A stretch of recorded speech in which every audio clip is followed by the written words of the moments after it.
Alright guys, पिछली बार हम जहाँ पे थे वहीं से शुरू कर रहा हूँ। तो हमें ये सॉल्व करना था L upon root L square plus R square minus infinity to infinity.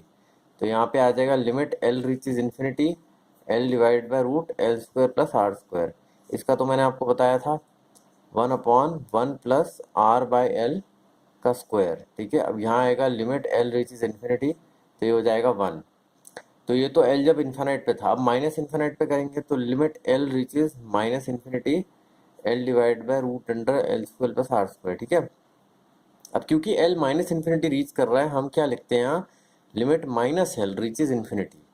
Minus अगर हम जोड़ देंगे तो माइनस इंटू माइनस पॉजिटिव हो जाएगा। ठीक है, तो अब अगर हम लिखें under root L upon L square plus R square. ठीक है, तो हम इसको एक्सप्रेशन को एल से माइनस एल सब्सटीट्यूट करते हैं, तो ये हो जाएगा minus L divided by root under minus L का स्क्वायर प्लस आर स्क्वायर। ठीक है, right now minus L is reaching infinity, यहाँ मैं लिख देता हूँ माइनस एल रीचेज इन्फिनिटी। ठीक है, तो अब हम डिवाइड करेंगे minus L reaches infinity, L से डिवाइड करेंगे -1 upon divide by 1 plus R by L का स्क्वायर। भी लिख सकते हैं, बिल्कुल लिख सकते हैं। तो यहाँ इन्फिनिटी हो या माइनस इन्फिनिटी हो फर्क नहीं पड़ता इससे, क्योंकि ये तो ज़ीरो हो जाएगा। तो यहाँ हमारे पास आ जाएगा -1। ठीक है, तो 1 minus of -1 this would be 2। ठीक है, अब अगर हम देखें, ये वायर थी, इसमें जो है करंट आई जा रहा है। ठीक है, अब ये इस वायर के डिस्टेंस आर पे हमने मैग्नेटिक फील्ड निकाला था। अब वो मैग्नेटिक फील्ड का मैग्नीट्यूड था mu naught I by 2 pi R. ठीक है, ये इसका मैग्नीट्यूड था। तो अब इसकी डायरेक्शन क्या है, इसकी डायरेक्शन एक सर्कल है। ठीक है, and it is perpendicular to this length element या आई के। ठीक है, तो बी और आई तो परपेंडिकुलर है। ओके, तो अब अगर हम देखें, बी जो है एक वेक्टर है, बी इज अ वेक्टर।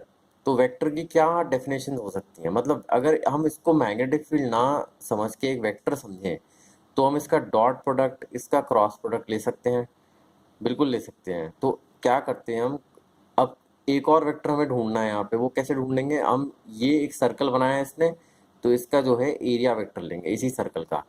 ठीक है, इसी सर्कल का एरिया वेक्टर ऑब्वियसली ये एकदम आउटर प्रोजेक्शन में होगा इसका एरिया वेक्टर। तो अब हम क्या करते हैं, और बी क्या है, बी एकदम परपेंडिकुलर है एरिया वेक्टर के। ठीक है, बी जो सर्कल में घूम रहा है वो परपेंडिकुलर है एरिया वेक्टर के। तो अब हम अगर बी डॉट ए करें तो वो तो ज़ीरो हो जाएगा। ओके, क्योंकि बी परपेंडिकुलर है तो ज़ीरो हो जाएगा। अगर हम बी क्रॉस ए करें तो एक नया टर्म आएगा, तो देखते हैं, क्योंकि बी परपेंडिकुलर ए है तो ये हो जाएगा मॉड बी, मॉड है साइन 91 होता है।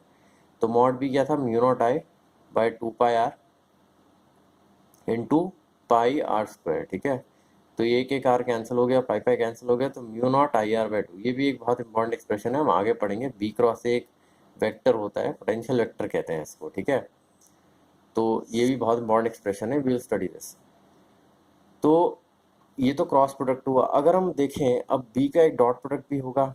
ठीक है, बी डॉट डी एल करते हैं हम। अब D L element of length wire नहीं है, वो भी परपेंडिकुलर माना जाएगा। डी एल जो है इसी सर्कल का एक एलिमेंट है, क्योंकि इसी सर्कल का एरिया लिया था, तो इसी सर्कल का एक सर्कुलर एलिमेंट लेते हैं सर्कमफ्रेंस के अलॉन्ग।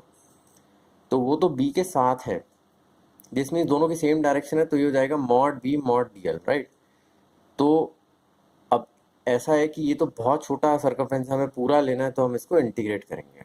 ठीक है, अब बी क्या है, mu naught I by 2 pi R, B तो है कांस्टेंट। ठीक है, तो इसको इंटीग्रेट करेंगे सिर्फ डीएल से। डीएल जाएगा 0 से लेकर 2 पाई आर तक, क्योंकि होल सर्कमफ्रेंस पे जाना है। तो अब हमारे पास आएगा mu naught I by 2 pi R times 2 pi R. Okay, 2 pi R cancel हो जाएगा और हमारे पास बचेगा म्यू नॉट आई। इसको हम कहते हैं एम्पियर सर्क्यूटल लॉ।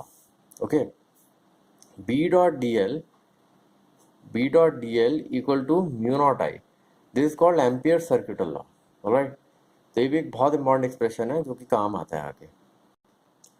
अब अगर हम देखें, हमने देखा था बी डॉट ए ज़ीरो था। ठीक है, तो अगर हम एलिमेंट एरिया में ले रहे हैं तो बी डॉट डी ए तो ज़ीरो हो जाएगा, लेकिन यहाँ पे अगर हम देखें ज़ीरो हो गया है, तो इसका इंटीग्रेशन अगर हम पूरे एरिया के अलॉन्ग करें तो ज़ीरो माना जाएगा, क्योंकि ये है पूरा एरिया।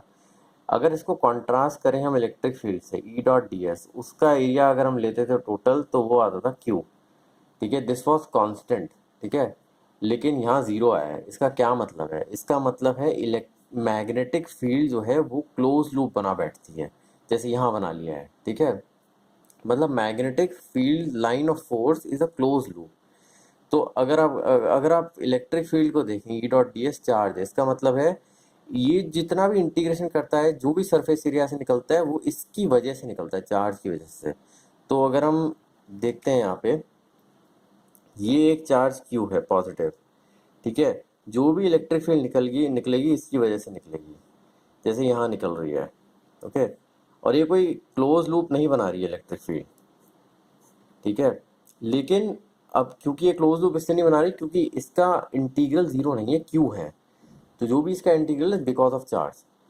लेकिन अगर मैं यहीं पे माइनस क्यू रख दूँ, ठीक है, तो ये electric field start to converge, ये फील्ड जो है यहाँ से यहाँ आ जाएगी, ठीक है। अब ये कन्वर्ज हो रही है, तो अब ये यहाँ से यहाँ, और ये एक क्लोज लूप बना बैठेगी। तो ये होता है एक मैग्नेट, और ये रिजल्ट होगा इसका, बी डॉट डी हो जाएगा, ठीक है। तो एसेंशियली इसका मतलब ये है कि इलेक्ट्रिक मोनोपोल एग्जिस्ट कर सकता है। मतलब अगर क्यू है हमारे पास, तो ये गारंटीड है कि इलेक्ट्रिक फील्ड तो निकलेगी यहाँ से, क्योंकि जो जो भी एरिया से क्रॉस करेगी वो बिकॉज ऑफ क्यू होगा, ठीक है। B dot D S zero का मतलब है मैग्नेटिक मोनोपोल एग्जिस्ट नहीं कर सकते गॉस लॉ के हिसाब से, ठीक है। This B dot D S is zero is equal to is the Gauss law for magnetic field. तो यहाँ पे इलेक्ट्रिक मतलब मोनोपोल एग्जिस्ट कर सकता है। तो एक चार्ज से निकल सकती है इलेक्ट्रिक फील्ड, लेकिन एक चार्ज से मैग्नेटिक फील्ड नहीं बन सकती, ठीक है। It requires another charge which is negative Q, तब जाके मैग्नेटिक फील्ड बनेगी। और क्योंकि ये क्लोज लूप हो रहा है, ठीक है, because it is a close loop, इसलिए इसका इंटीग्रल जीरो हो रहा है अलोंग द सरफेस, ओके।